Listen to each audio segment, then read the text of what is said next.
Hello, everybody. Thanks for listening to the show. I know there's a lot going on in the world, a lot weighing on our hearts. Every day we see new things that grab our attention and vie for our energy. But I do this show partly because it gives me a chance to reflect on the kind of people we want to be, the kind of world that we want to live in and build together. And I get an excuse to hang out with friends and people that I respect so much. And you are in for a treat today. Our guest is Tim Shriver, who for some folks, you probably are very familiar with him, but I mean, he's done so many different things. Chaired the Special Olympics, and I've gotten to hear a lot about that work. A disability rights activist, film producer, best-selling author, educator. Wrote a book, Fully Alive. Done raised five children. I mean, done all kinds of stuff. But recently, we've been together because he's created a way of thinking about dignity and respect and robust conversations that the world is really in need of. So we got to hang out together not too long ago in DC. So Tim, good to see you, man. You should. They're in for a treat because you're hosting. That's why everybody's in for a treat. Everybody knows that. I'm thrilled to be with you and thrilled to be a fan in the red letter world and super grateful for your ministry and your passion and your prophetic witness and all the people listening who are also engaged in this work. I'm very grateful to be among you. Well, we'll get to the dignity stuff, but I think, more personally, as you have found your passion in this work of curating good conversations, I mean, some of it's just building friendships or relationships with people across divides.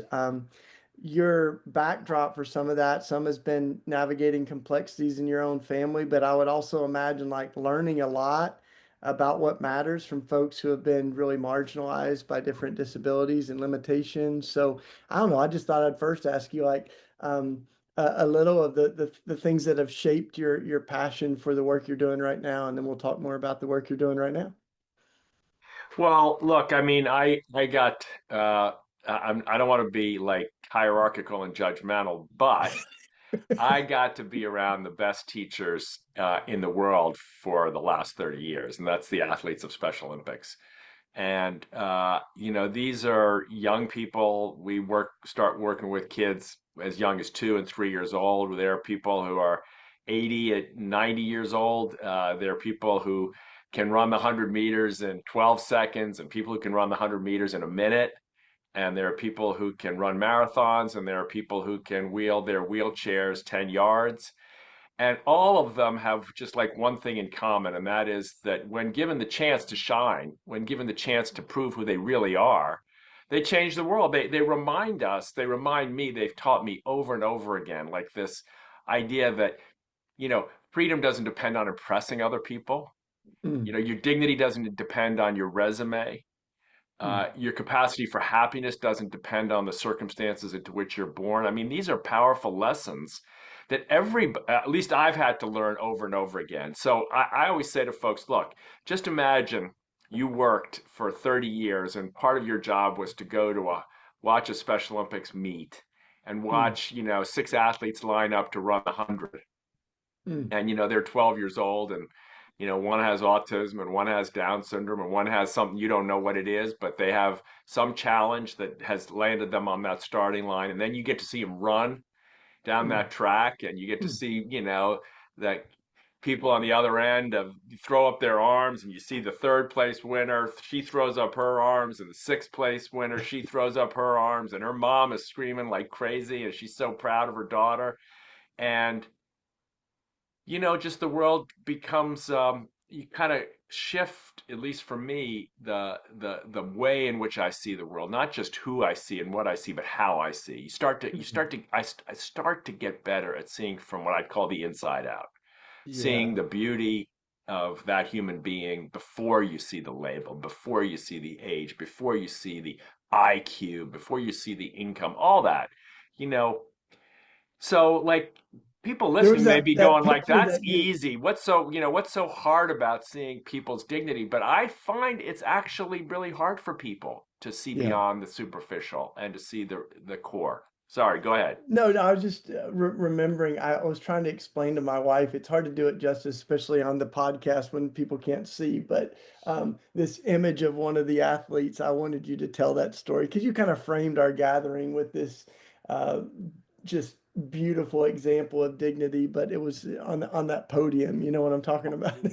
I mean, you see, the picture I have in my office is of a young woman named Ajara Silla. She, was probably malnourished. She was probably about 13 or 14 years old at the time. I've caught up with her since. She's a mom now. Uh, but she came from her, to run her race, and she came in seventh, you know, and she's got her arms raised as if, her eyes closed, as if to say, here I am, as beautiful as a human being could ever be. Hallelujah, Queen of the world. It's Yeah, so awesome. yeah. And I think I mentioned to you that I grew up. My mom was for a lot of my formative years in high school and stuff. She was a special education teacher, and a lot of the students would come from the classes home with her. So I grew up with kids with Down syndrome like as playmates, and one of the young men that I spent a lot of time with was paralyzed from the neck, really paralyzed totally, and we would play video games though, and he had a suction cup that would go on his chin and a straw that was like the A and B button of the Nintendo, and he would just shred me with his Yeah, mouth, like he was yeah, shredding right. me with his mouth. But like the kind of stubborn refusal to allow anyone to define you by those limitations. And I mean, I think of that young woman on the seventh place, just like I'm the queen of the world. There's something really liberating, but also like that I think reframe things for the whole world as we think of them, right? Yeah. I mean, I wonder, yes, I know you get to ask questions, but I'm going to ask you now. So, when you think back at those kids that your mom brought home, what do you think? What do you think? What effect have you ever thought this is, what that changed in me, or this is what that shaped in me? What effect did they have on you?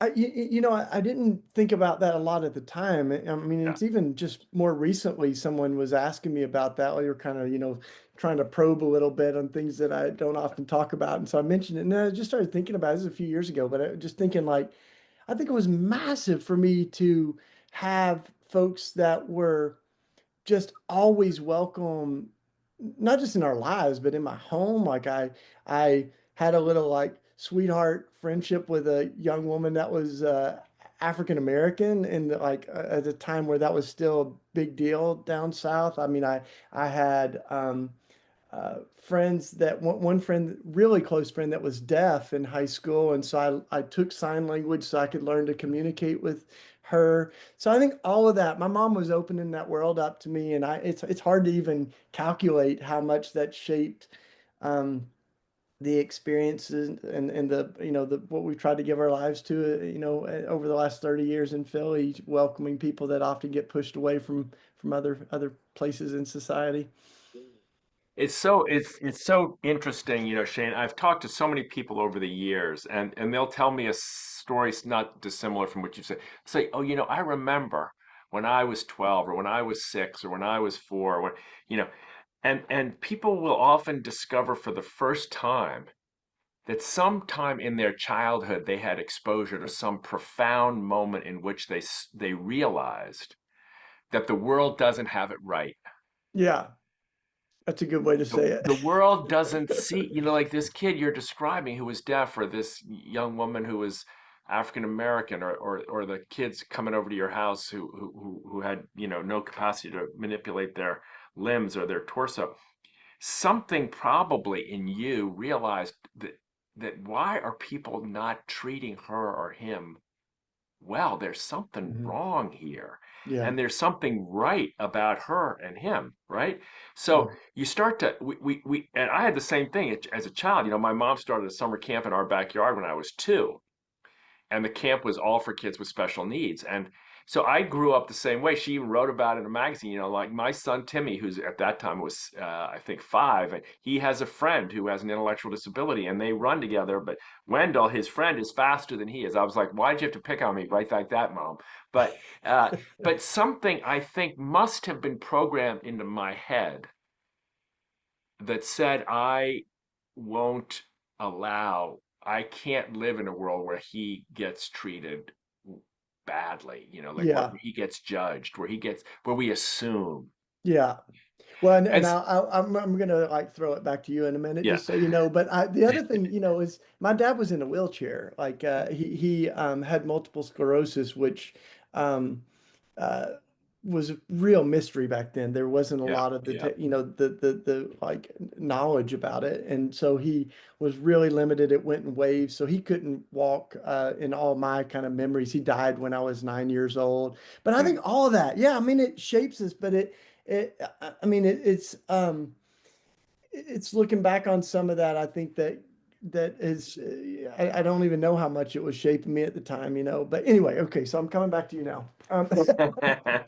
But But you don't know how much it shaped you. Of course not. No one knows really what happened when they were 6 or 8 or 10, exactly what role it played. But today, I believe we share at least one part of our mission is shared, and that is to awaken ourselves and others to the extent we have any value to others or role to play with, to awaken us to the dignity in everybody. It's just like, now we have a yeah, faith language that allows us to use faith to describe it. We have prayer practices that allow us to feel it and experience it. We have social justice and action work that allows us to manifest how it could be. But ultimately, we're just waking up. That's we're just waking yeah. up to what you knew when you were 6, right, or 4, or whatever age it was. Yeah, sorry. Oh, Okay, go ahead. no, it's so good. Well, I don't think we have to convince anybody of the importance of having better conversations and building respect for folks that we disagree with. But I mean, just some of the polls that I've seen, a more in common study that showed not only do a really stunning number of liberals think that conservatives are not just wrong but evil. It mirrors almost the other side. So like it was a Right. majority of folks, whether they lean left or right, that they think their political opponent is not just wrong but evil.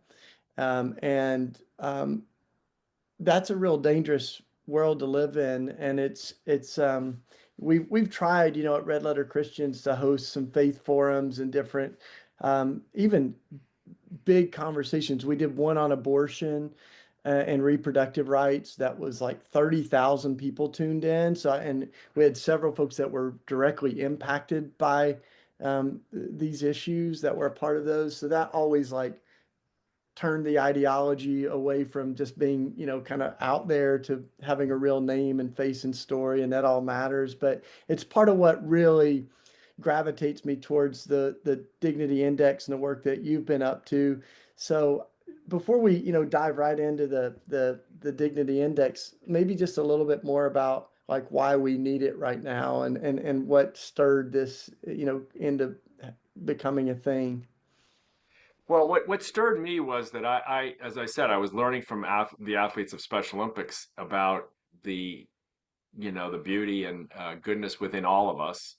No exceptions, no exceptions, no exceptions. Uh, and I felt like the country was missing that point. Like it was like, why are we descending into these, you know, dialogues of enormous dehumanization and contempt and hatred and, accusation and the humiliation of others? And I was like, but the Special Olympics movement has taught me that that's no way to, you can't get there from here, right? You can't get Yeah.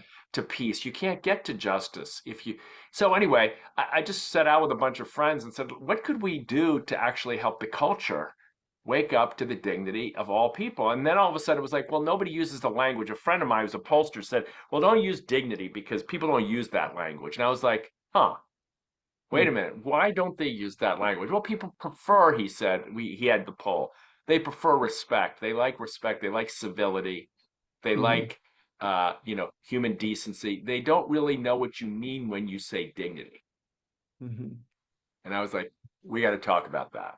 Yeah. Because dignity is not, here's what's a big difference about it, Shane. Dignity is not earned, respect is. Hmm. I don't Yeah. have to respect you Mm. if you differ from my, let's say you have what I consider to be a vile opinion about something. I don't have Yeah. to respect that opinion, but I can still treat you with dignity because Yeah. your dignity is inherent. Your Mm. opinion doesn't affect your dignity. So dignity is inherent, it's universal. Everybody has it. And this is like one of these heavy kind of religious sounding words. It's inviolable, Mm. meaning it can't be taken away. Mm. Now, now we have something different. We have a different playing field because if dehumanizing contempt, makes problem solving impossible, makes division likely, leads to violence, because that's what it Mm. does. We know this, that's a fact. Yeah. Dehumanizing other people leads to violence. If dehumanizing contempt leads to violence and division and paralysis, then dignity can lead to the opposite. Yeah. So we started to say, well, what would it look like to define and show people how dignity works? That's where we built the index, and people can look at it. It's the dignity index. It's dignity.us, and you can look at it, and it's like an inner map of your own moral behavior, your own moral speech. Mm. Like, where am I today when I'm talking to Shane? Am I at a 3 or at a 6? And am I at a 2? So it's like it all of a sudden proved to be a tool for awakening people to their own contempt. This was Yeah. the big one. We call it the Mm. mirror effect. People look at it. We thought they were going to use it to judge, like, oh, I could judge Trump, or I could judge Biden, or I could prove that the mayor is a horrible person, or the governor, or whatever it is. They actually, when people look at the dignity index, they usually say, oh, wow, look where I was last night when I was More of a talking to my, mirror. yeah, Yeah. yeah, Yeah. I've got this quote on my wall right outside the door that says, it's from Dr. John Perkins, who was a dear friend and mentor, just passed away this year. But he says, we don't give people dignity, we do affirm it. Like, that's so I right. think There you that's, go. yeah. There you But go. that dignity. So now, I mean, part of the challenge, though, really is we have like better conversations. And I mean, um, try to find common ground where there's difference is even being in rooms where people are willing to talk. I mean, even some of the gatherings that you and I have been at, we're going, I would love to have a conversation with Franklin Graham or with, people that I definitely don't agree with, but it takes two to dialogue. And sometimes you reach out and you can't get them at the table. So, um, you got any secrets for that? Well, I think everybody feels threatened by these dialogues. And the primary reason, because I ask people this all the time, why do you feel like you can't have a dialogue with people on the other side? And I'm going to tell you, this will sound like I'm just pitching my own story, but they almost invariably the answer is because that a person on the other side is going to treat me with contempt. Mm, And mm, I don't want to take a chance. If I mm, talk to Shane Claiborne, he's going to embarrass me, humiliate me, attack me, dehumanize me. That's what they think. mhm, And people on the left think the same thing about meeting with people on the right. They think, "Oh, I'm not going to meet with those. Those people are horrible." You know, I can't stand to be in the room with them, right?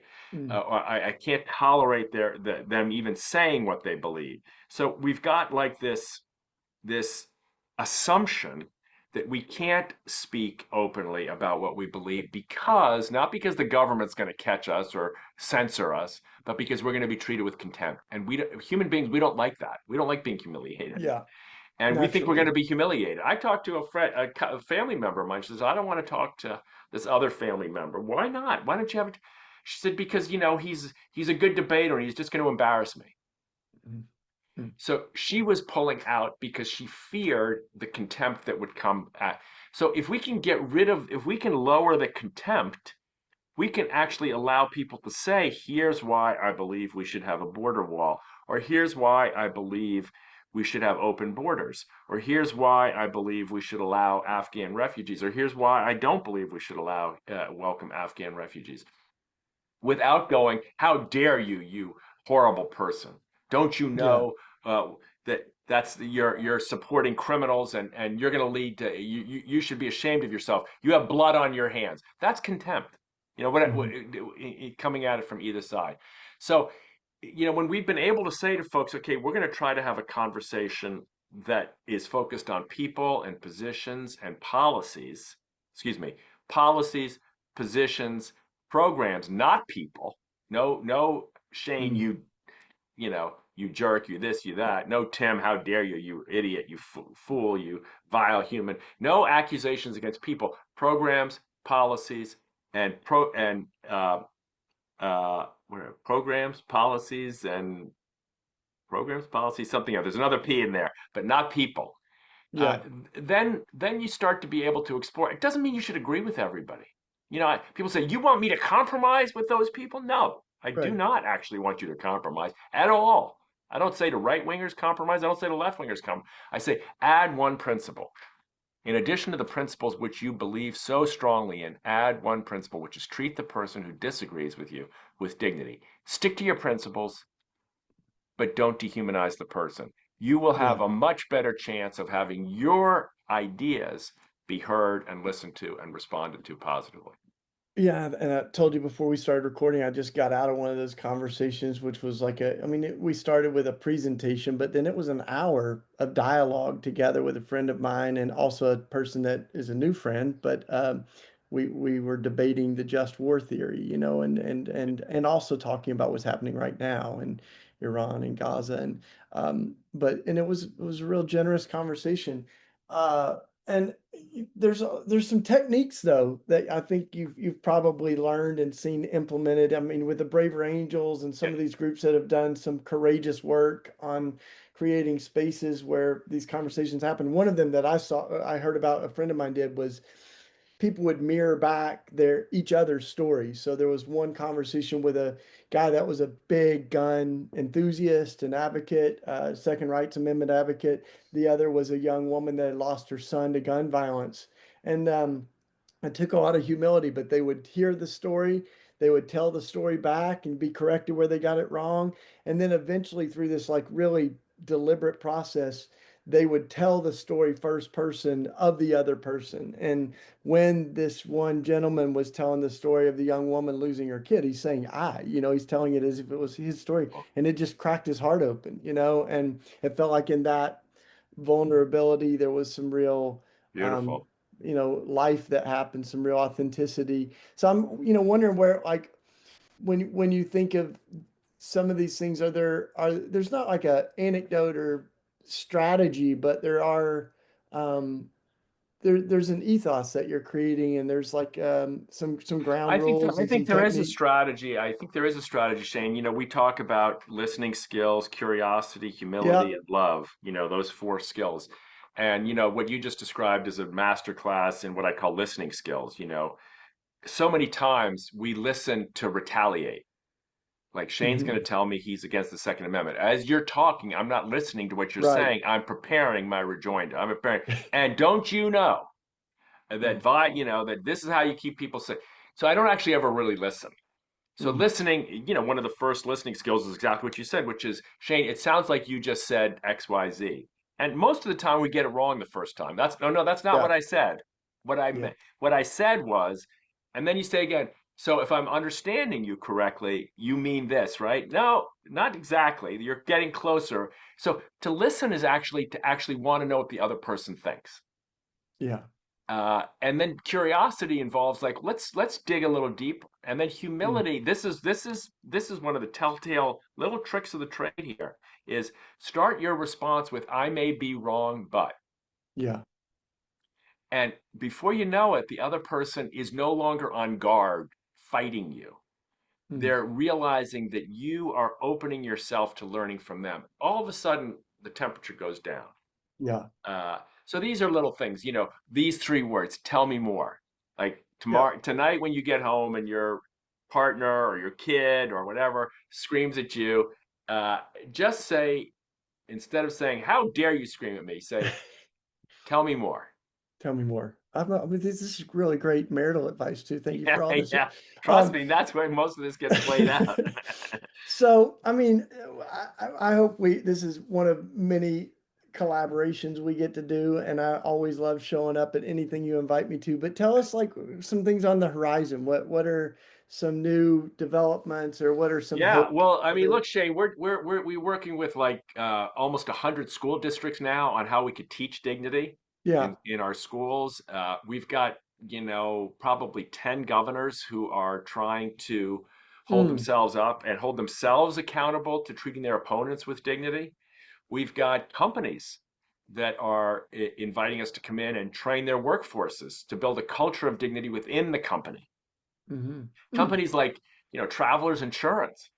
It's like, yeah, I never would have thought of it, but yeah, they're committed to this kind of work and have been for a long time, and we're just coming in to kind of help reinforce it, give people a common language.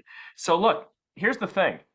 Those of us who read scripture and think of ourselves as being in the tradition of those first people in Antioch who are called Christians, right? hallelujah. Yep. The people said, who are those people? What are they doing differently? You can Yes. hear it in the accent. Those people seem to have something different going on. Let's Mm, check it out. mm. That's what we're trying to build right now. Yes. Everybody's looking at the main culture, and it's horrible, and it's horrible, and it's horrible, and it's kind of instead of focusing on that, those people in Antioch weren't worrying so much about Rome. They were Mm. just worrying about how they can share what they have and Yeah, how you're they can love each preaching a other. little bit today, preaching a Okay. little bit. Yeah, I love Yeah, it. but I mean that's what we need to do. Yeah. We don't all have to be Christians. We don't all have to have the same creed or dogma. But as Americans, I mean, look, it's the 250th anniversary. What's the founding sentence of our country? All people are created equal. It's Mm. inalienable. They are endowed by their creator. This is not just Christians. This is the code. This is the DNA of our country. Should be. The Let's return aspiration. to it. Yeah. Yeah. Mm. Let's build cultures of Wow. dignity. Yeah. Well, that half hour flew by. I do want to I know. make We sure just before we started. close, we'll do it again soon. But tell me, like, let's make sure folks know like where to find out more. I mean, you've got dignity.us, US, right? yeah. Dot us. Yeah. All of our URLs, all of our websites are .us, right? Because I love Yeah. .us, right? Like we're in the us business. A lot of people in spirituality and human development and self-help, they're into the me business. How do I get me happier, me healthier, me better? We're into the us business. How do we strengthen our relationships? How do we build a sense of mutual trust and respect and dignity for each other? How do we find ways to solve problems? So we're in the .us world. Dignity.us, Dignity.us. dignityindex.us.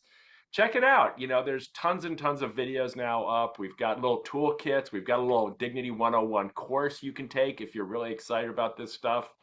Um, and we welcome the chance to visit with school districts, with mayors in places like Mm. Philadelphia and other places, and talk about we need politicians. We need Mm. politicians to lead with dignity. We would do a little dignity training at the White House before There long. you I go. We hope. would, Yes, you know, we would jump at the do it for free, right? The free fellowship. Inshallah, as my Muslim brothers and sisters say, Well, Inshallah. Yeah. I think the world of you, man. Thanks for this Thank you, little Shane. time. Thank We'll you for keep looking everything. for ways to team up. So make sure you check it out, y'all. Dignity.us.us. And of course, support the Special Olympics and follow Yeah. Tim Shriver every chance you get. Show up to anything you can that he's doing. So thanks, buddy. Talk Thank you, soon. Thanks Shane. for God listening, bless. everybody.